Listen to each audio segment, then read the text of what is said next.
Hi, I'm Charlie McNeese, Rangemaster at Gunsite.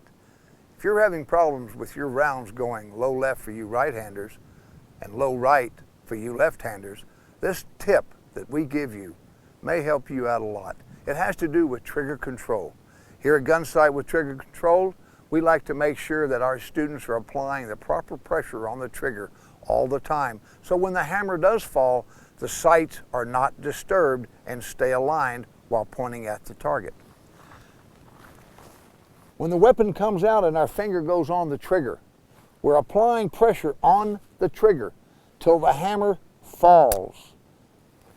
The weapon is then going to recoil. I'm holding the trigger to the rear. After it settles back down, I'm going to refocus on the front sight, let the trigger go forward until it clicks, apply pressure to the trigger, taking up the slack, pressing, adding weight till the hammer falls again. The slide, the weapon will recoil, reset the hammer, then I'm going to reestablish the front sight, making sure I'm on it, it's clear. I'm then going to let this trigger go forward till it clicks. If I'm not going to fire another round, I'm then going to take my finger off of the trigger, lower the weapon, and prepare myself to go back to the holster. Here at Gunsite, we will take our fingers as instructors and place them on the triggers of the students to find out whether or not they're looking at the sights correctly or if they're applying pressure to the trigger correctly. By us applying pressure to that trigger, we can do so and control it.